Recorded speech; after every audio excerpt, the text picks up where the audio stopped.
हर हर महादेव. श्रावण सोमवार व्रत कथा. हिंदू धर्मात श्रावण महिना अत्यंत पवित्र मानला जातो.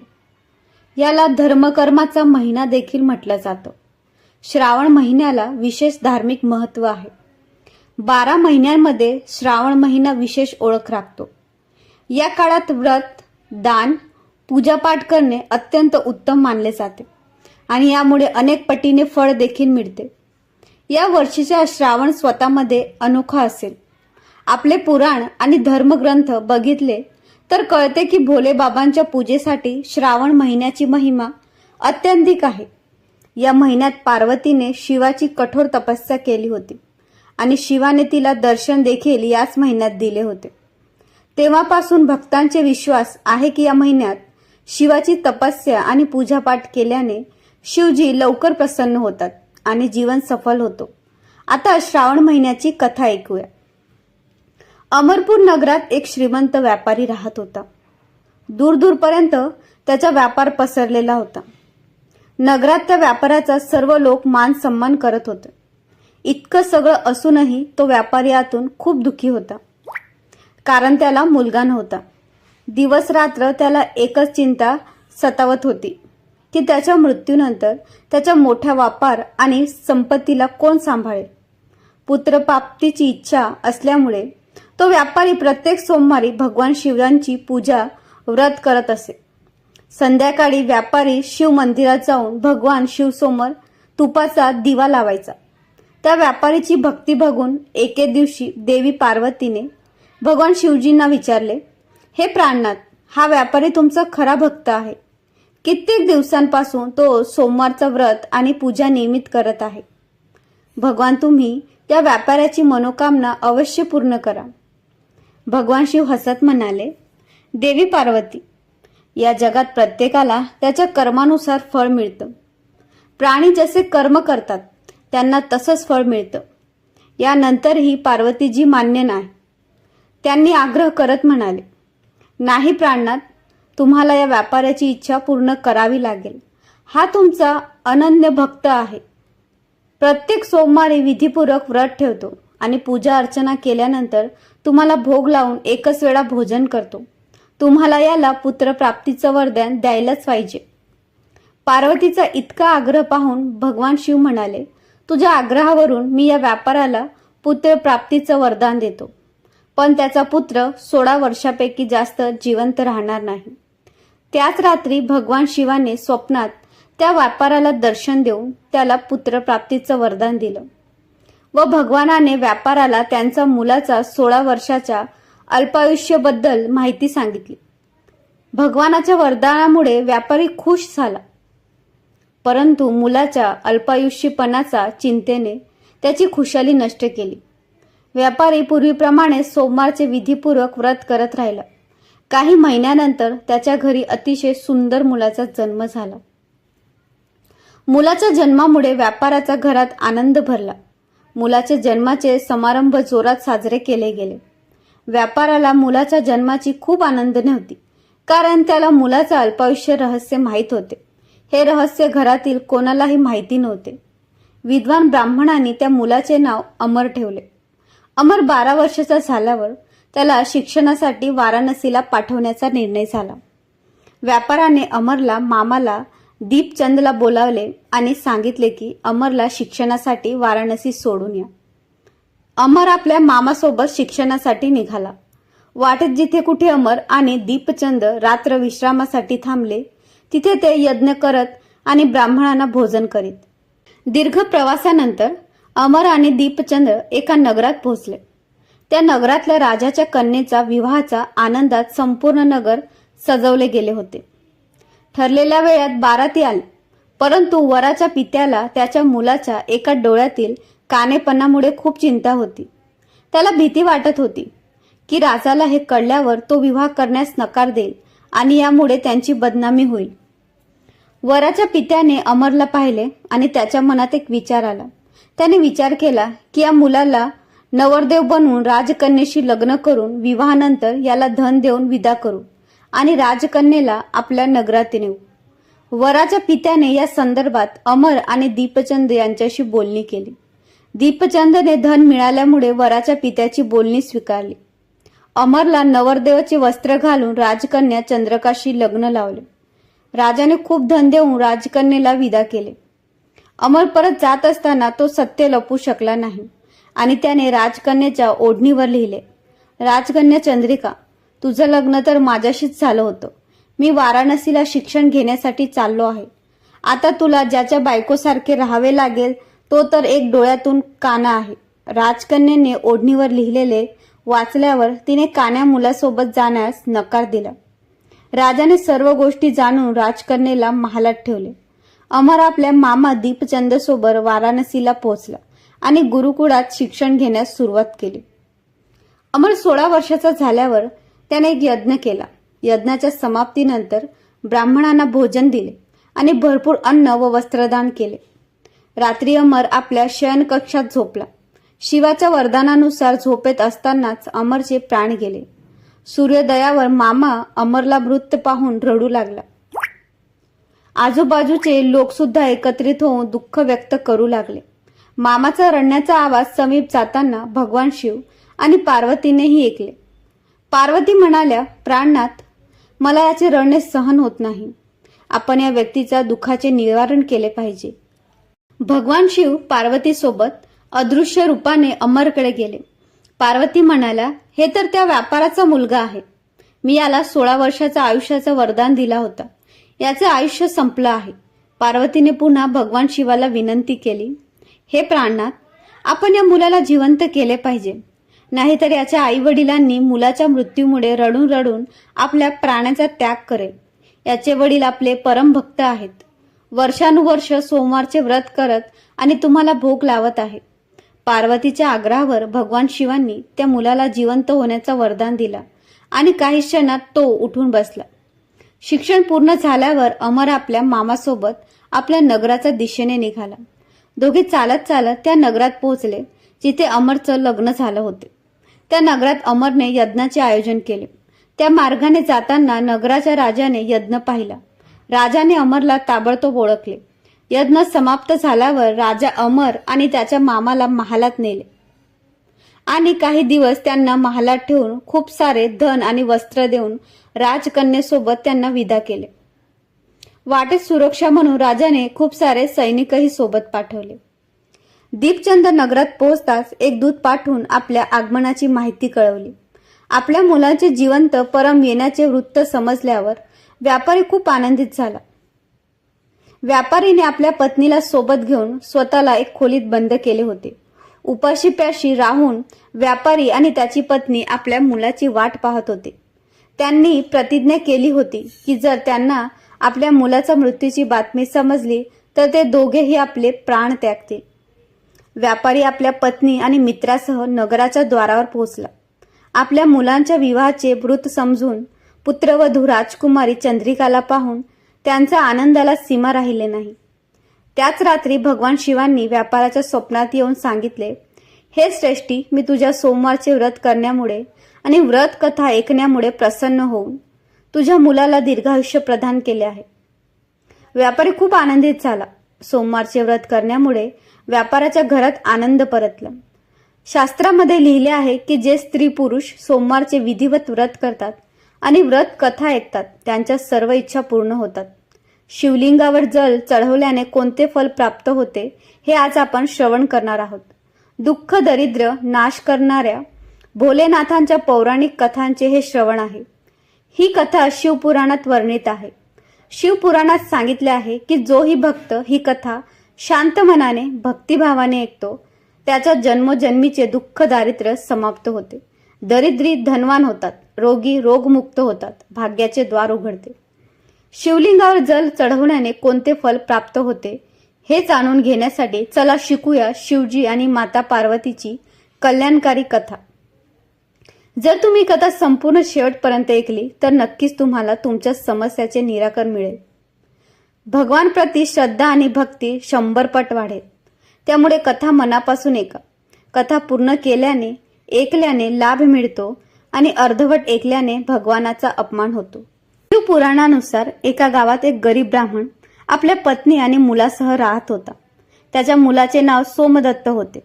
तो गरीब वृद्ध ब्राह्मण दररोज शिवाला जल अर्पण करत असे आणि त्याची पत्नी ब्राह्मणीला हे सर्व अजिबात आवडत नसे. तर भक्तांनो, खरं म्हणजे ब्राह्मणी आधी खूप पूजापाठ करत असे, व्रत उपवास सर्व काही करत असे. इतकं सगळं करूनही तिची गरिबी दूर होत नव्हती. जेव्हा ब्राह्मण तरुण होता तेव्हा तो कुठून तरी कथा सांगून पूजापाठ करून दक्षिणा आणत असे. त्याच्याच जोरावर त्याचा उदरनिर्वाह होत असे. तरीही ब्राह्मणी या आशेवर पूजापाठ करत होती की कधीतरी तिची गरिबी दूर होईल. परंतु तिच्या पूजापाठाने कोणतेही फळ मिळाले नाही. आता ब्राह्मण वृद्ध झाला होता. त्यांच्यात इतकी शक्ती नव्हती की ते गावोगावी जाऊन कथा सांगू शकेल. जो आजारी राहू लागला होता आणि घरात कमावणारे कुणीच नव्हते. ब्राह्मणाचा मुलगा सोमदत्त गुरुकुलात शिकत होता. आता ब्राह्मणीच्या घरात खाण्यासाठी सुद्धा पैसे नव्हते. ती रागात पूजापाठ करणे सोडून दिले आणि ब्राह्मणाला सुद्धा पूजापाठ करू नकोस असे सांगू लागली. ती म्हणत होती की भोलेनाथ आणि इतर देवी देवतांची पूजा करत करत माझं तारुण्य झालं आणि वृद्धत्व आलं, पण देवाने आमची गरिबी दूर केली नाही. उलट आता तर आम्हाला खाण्यासाठी देखील अन्न मिळत नाही. माझीच बुद्धी वाया गेली होती की मी दिवस रात्र उपवास व्रत केलं आणि माझं शरीर सुखावलं. आता तुझा शिव काय देईल जो शिवलिंगावर जल चढवतोस. प्रिय श्रोत्यांनो, ब्राह्मणीच्या गोष्टी ऐकून ब्राह्मण काही बोलत नसे. त्याला आपला आराध्य भोलेनाथावर पूर्ण विश्वास होता. आता ब्राह्मणाचा मुलगा सोमदत्त आपले शिक्षण पूर्ण करून गुरुकुळातून आपल्या घरी परत आला आणि आपल्या आई वडिलांची सेवा करू लागला. एक दिवस सोमदत्त शिव मंदिरात आपल्या वडिलांसोबत पूजापाठ करत होता आणि तिथे शिवभक्तांना कथा सांगू लागला. तो म्हणत होता की जे भक्त भगवान शिवांची ही कथा ऐकतात त्यांच्या मनात जी इच्छा असते ती भोलेनाथ पूर्ण करतात. सोमदत्तचे हे सर्व बोलणे ऐकून मंदिरात पूजा करण्यासाठी आलेल्या त्या राजाने ऐकले आणि त्याला ही गोष्ट खूपच आवडली. त्याने सोमदत्तला आपल्या राजकुमारीला कथा सांगण्यासाठी नोकरीवर ठेवले. आता सोमदत्त रोज राजाच्या मुलीला कथा सांगण्यासाठी जात असे. तिथून मिळालेल्या दक्षिणेत तो आपल्या कुटुंबाचा उदरनिर्वाह करू लागला. यावर सुद्धा ब्राह्मणी खुश नव्हती. ती म्हणाली, मला माझ्या मुलाच्या भविष्यासाठी चिंता वाटते. आमचं आयुष्य तरी तसं कसं कटलं, पण आता माझ्या मुलाचं आयुष्य अजून बाकी आहे. आमच्या मृत्यूनंतर त्याचं काय होईल? आमच्या भक्तिपूजा पाठाचं फळ कधी मिळणार नाही का? भोलेनाथांना माझं दुःख दिसत नाही का? माझा मुलगा राजाच्या घरातून जे काही आणतो तेच जरी आमच्या संपूर्ण कुटुंबाचा उदरनिर्वाह भागवतो, तरी इतर गरजा कशा पूर्ण होतील? देवाने आपले डोळे का बंद केले आहेत? माझा मुलगा आमच्यासारखा गरीब राहील का? ब्राह्मण आणि ब्राह्मणीची ही करुण पुकार ऐकून माता पार्वतीने शिवजींना सांगितले, हे देव, हे महेश्वर, तुम्ही सर्वज्ञ आहात. तुम्ही या दोघांची परीक्षा का घेत आहात? प्रभू, ब्राह्मण तुमचा परम भक्त आहे. आता तुम्ही त्याच्या दुःखाचा नाश करा, अन्यथा हा ब्राह्मण तुमची पूजा करणे बंद करेल आणि त्याच्या मनातील तुमच्यावरील विश्वास संपून जाईल. माता पार्वतीची ही गोष्ट ऐकून भोलेनाथ म्हणाले, हे देवी पार्वती, तुम्ही चिंता करू नका. मी त्याच्या भाग्याचे बीज तर आधीच पेरले आहे. आता आपल्याला लक्ष्मी आणि विष्णूजींना घेऊन त्या ब्राह्मणाच्या घरात जायचे आहे. माझ्या कृपेसह ते ब्राह्मण दाम्पत्य विष्णू लक्ष्मीच्या कृपेमुळे सुद्धा लाभार्थी आहेत. त्या दोघांनी आम्हा दोघांची पूजा एकत्र केली आहे. हे देवी, पृथ्वी लोकावर जाऊन आपल्याला शिवलीला करायची आहे. तर प्रिय श्रोत्यांनो, आता शिवजी तात्काळ माता पार्वती सोबत नंदीवर बसून वैकुंठ लोकात जातात. तिथे दयानिध भगवान विष्णू शेषनागाच्या शय्येवर विराजमान होते आणि माता लक्ष्मी त्यांचे पाय दाबवत होत्या. तेव्हा शिवजींनी विष्णूंना पृथ्वी लोकावर चालण्यास सांगितले. विष्णूजी म्हणाले, हे देवी लक्ष्मी, चला, आपल्या भक्तांचं बोलावणं आलं आहे. आता काय? चारही देवी देवता साधूच्या वेशात पृथ्वीवर त्या ब्राह्मणाच्या घरी आले आणि अलख निरंजन, अलख निरंजन असा आवाज दिला. घरातून वृद्ध ब्राह्मण बाहेर आला आणि त्याने त्यांना प्रणाम केले. तेव्हा त्या साधूच्या वेशातील भगवान विष्णू आणि शिवजी म्हणाले, आम्ही रात्री आपल्या घरी विश्राम करू. यावर ब्राह्मणाचा मुलगा सोमदत्त अतिथी देवो भव असा विचार करून म्हणाला, महाराज, माझ्या घरात दक्षिणेत मिळालेल्या डाळ भात इत्यादीने आमच्या तिघांच्या जेवणाची पूर्ती होते. आता मी एक वेळच्या भोजनाची व्यवस्था करू शकतो. साधूंनी त्याला एक भांडे दिले आणि सांगितले की तू डाळ भात या भांड्यात बनव, म्हणजे आपल्याला दोन्ही वेळचं भोजन मिळेल. अशा प्रकारे त्या भांड्यात बनवलेल्या भोजनातून दोन्ही वेळच्या भोजनाची पूर्तता झाली. पुढच्या दिवशी सकाळी सोमदत्त जाणार होता, तेव्हा साधुरूपी भगवान शिवजींनी विचारले, हे पुत्र, तू कुठे जात आहेस? त्याने उत्तर दिले, हे साधू महाराज, मी राजाची मुलींना कथा सांगण्यासाठी जात आहे. साधूंनी सांगितले, तू कथा सांगून झाल्यावर राजाच्या मुलीला विचार की तू कोणत्या इच्छेची पूर्तता करण्यासाठी कथा ऐकतेस. सोमदत्ताने कथा सांगून झाल्यावर राजकुमारीला विचारले की तू कोणत्या इच्छेची पूर्तता करण्यासाठी कथा ऐकतेस. राजाच्या मुलीने उत्तर दिले, मी या इच्छेने कथा ऐकते की मला असा वर मिळावा ज्याची चर्चा सर्वांच्या तोंडावर असे. त्याच्या कपाळावर चंद्र आणि सूर्याची प्रकाश असावी आणि तो भाग्याचा असा धनी असावा की त्याच्या पावलावर लक्ष्मी नृत्य करीत असावी आणि अशी बारात असावी जी कोणत्याही वेळी पाहिली गेली नसेल. आता सोमदत्त परत येऊन साधूंना राजकुमारीच्या सर्व गोष्टी सांगतो. पुढील दिवशी सकाळी जेव्हा तो कथा सांगण्यासाठी जात होता तेव्हा साधूंनी सांगितले, मुला, आज राजाच्या मुलीला पुन्हा तेच प्रश्न विचार. ती पुन्हा तुला कालच्या गोष्टी सांगेल, तर तू लगेच सांग, जसा पती तुला पाहिजे तसा फक्त मीच आहे असं म्हण आणि लगेच पळून ये. सोमदत्ताने उत्तर दिले, हे साधू महाराज, मी एक गरीब ब्राह्मण, ज्याच्या घर त्याच्या दिलेल्या दक्षिणेवर चालतो, आणि कुठे राजाची मुलगी?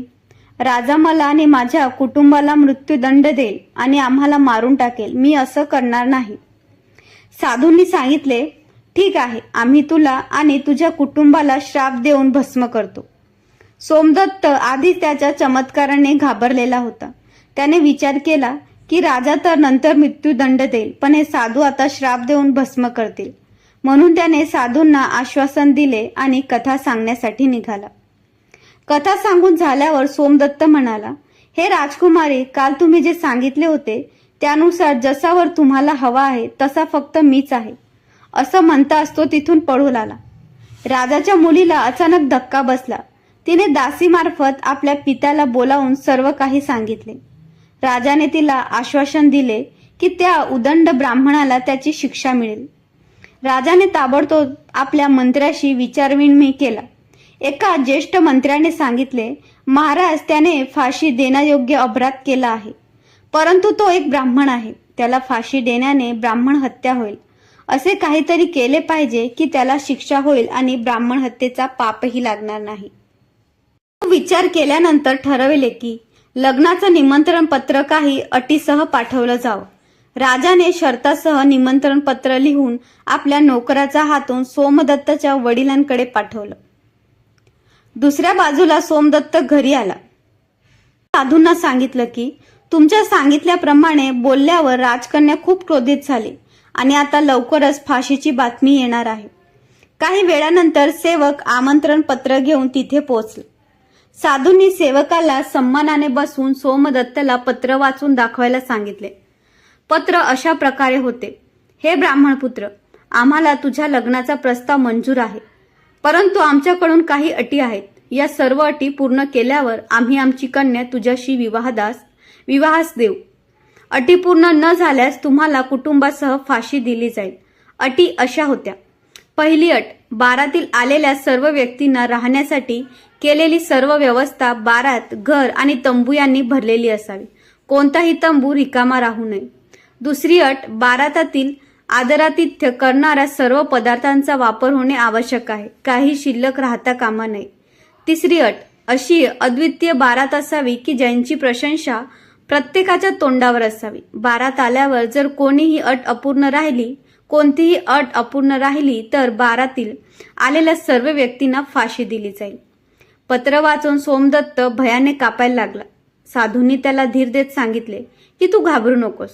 सेवकाला भोजन घालून पत्राचे उत्तर दे आणि सेवकाला निरोप दे. पत्रात लिही की आपण लग्नाची तयारी करा, आम्ही अमुक दिवशी बारात घेऊन येत आहोत. सेवकाला भोजनात डाळ भात वाढण्यात आले. सेवकाच्या थाळीत चमत्काराने 36 प्रकारचे भोजन बनले. निरोप देताना साधूंनी, जे साधूच्या वेशात भोलेनाथ आणि विष्णू होते, त्या सेवकाला मूठभर धुनीची राख दिली आणि आल्यावर सेवकाने पाहिले की ती राख नव्हती, ती हिरे मोती होती. तो खूप आनंदी झाला. राजाने सकारात्मक उत्तर मिळाल्यानंतर विचार केला की तो गरीब ब्राह्मण कोणावर विश्वास ठेवून असे करीत आहे. कोणता शत्रू राजा त्याला मदत करत आहे का हे पाहण्यासाठी राजा शहरातील सर्व बारात घर सजवायला सांगितले आणि अनेक तंबू लावायला सांगितले. राजाचा विश्वास होता की जास्त माणसे नसल्यामुळे तो अटीत अपयशी होईल. सोमदत्तने त्याच्या बारातील चालण्यास सांगितले, परंतु सर्वांनी नकार दिला की तुझे अंतिम समय आले आहे. आम्ही बारातीत तुझ्यासह मरायला का जाऊ. ही गोष्ट ऐकून तो खूपच परेशान झाला. लग्नाच्या दिवशी सोमदत्तला परेशान पाहून साधूंनी सांगितले, पुत्र, आज तुझे लग्न आहे आणि तू काळजी का करत आहेस. तयार होऊन आमच्या सोबत चल. तू कोणत्याही गोष्टीची चिंता करू नकोस. आम्ही तुझ्या सोबत आहोत. सोमदत्तने भाग्यात जे लिहिले आहे तेच होईल असे विचार करत तयार होऊन साधूंच्या सोबत निघाला. भगवान शिवांनी या बारातील चालण्यास सर्व देवतांना मनुष्य रूपात आमंत्रित केले आणि भूत, प्रेत आणि अनेक गणांना देखील लग्नात बोलवले, ज्यामुळे सर्व बारात घर आणि तंबू आणि भरले आणि तरीही काही बाराती तंबूमध्ये राहू शकले नाही. राजाकडे सूचना पाठवली गेली की बारातीत आलेल्या व्यक्तीसाठी राहण्याची व्यवस्था करावी. सूचना मिळाल्यावर राजाने विचार केला की इतक्या बाराती कुठून आल्या आहेत, जाऊन पाहिले पाहिजे. राजा तिथे पोहोचला आणि शिवजींनी शुक्र आणि शनी यांना मुलाच्या रूपात बनवून उपासमारीमुळे रडायला लावले. राजाने 2 मुलांना रडताना पाहून विचारले की हे मूल का रडत आहेत. साधू बनलेले शिवजींनी सांगितले, त्यांना भूक लागली आहे. राजाने त्या मुलांना खायला घालण्यासाठी पाठवले. काही वेळानंतर राजाचे कर्मचारी आले आणि त्यांनी सांगितले की हे महाराज, ते दोन्ही मूल सारे अन्न खाऊन टाकले आहेत आणि तरीही भूक भूक ओरडत आहेत. हे ऐकून राजा खूप चिंतित झाला. त्याने आपला अभिमान सोडून साधू समोर नतमस्तक होत म्हणाला, महाराज, आता माझी लाज तुमच्याच हातात आहे. साधूंनी सांगितले, काही हरकत नाही, सर्व ठीक होईल. तू घरी जाऊन बाराताची अगवानी करण्याची तयारी कर. राजाने शहराला खूपच सुंदरपणे सजवले. शहर एका वधूसारखे सजले होते. सोमदत्त देखील लग्नाच्या पोशाखात एक राजकुमारासारखा खूपच सुंदर दिसत होता. संध्याकाळी त्याला एक सुंदर रथात बसवले गेले. रथाच्या पुढे अनेक प्रकारच्या बँड बाजे, नगाऱ्याचे वादक नाचत होते. वराच्या मस्तकावर सेहरेला चंद्र आणि सूर्याच्या किरणांनी सजवले होते. बारातीकडे पाहून लोक म्हणत होते, या ब्राह्मणाचे भाग्य पहा. त्याच्या मस्तकाचा चेहरे सूर्यचंद्र आणि चारो दिशांमधून धनलक्ष्मी उधळत आहे. असे वाटत आहे जणू कुठल्या मोठ्या राजाची बारात आहे. आम्ही अशी बारात कधीच पाहिली नाही, ना कधी पाहण्याची आशा आहे. हे भाग्याचे खूपच धनी आहे. प्रजेला अशा प्रकारच्या गोष्टी बोलताना पाहून माता पार्वती म्हणाला, प्रभू, तुम्ही ज्या भक्तावर कृपा करता त्याच्या जीवनात अन्न धन्याचे भंडार उघडता. भगवान भोलेनाथ म्हणतात, हे देवी पार्वती, जो भक्त माझ्या प्रती पूर्ण श्रद्धा आणि भक्तीने पूजा करतो त्याला मी त्याच्या भक्तीचे फळ नक्कीच देतो. त्याला त्रास तेव्हाच होतो जेव्हा त्याचे पाप कर्म संपत नाहीत. पुण्यकर्म उद्यास आले की त्याच्या भाग्याचे दरवाजे उघडतात आणि जो भक्त भगवंताच्या कथांना ऐकतो त्याला देखील राजकुमारीसारखे फळ मिळते. राजकुमारीने दररोज भगवंताच्या कथांना ऐकले आणि मनातील सर्व कामना पूर्ण झाली. ही तर भोलेनाथ, माता पार्वती, विष्णू आणि लक्ष्मीजींची महिमा आहे. ज्यामुळे ब्राह्मण श्रीमंत झाला. त्याचे घर देखील महालासारखे सुंदर झाले. त्याच्या घरी नोकर चाकर याची कमी नव्हती. अपार संपत्तीने घर भरलं होतं आणि ब्राह्मणीने पुन्हा भगवंतांची पूजा अर्चना सुरू केली. खूप दान दक्षिणा द्यायला सुरुवात केली आणि रोज भगवंताच्या कथांना ऐकायला लागली. एकदा प्रेमाने बोला, लक्ष्मी नारायण भगवानची जय. ओम नमः शिवाय. जय माता पार्वती. हर हर महादेव. जर मित्रांनो तुम्हाला ही आजची कथा आवडली असेल तर माझ्या चॅनलला सबस्क्राईब करा आणि कमेंट्स बॉक्समध्ये ओम नमः शिवाय नक्की लिहा. धन्यवाद.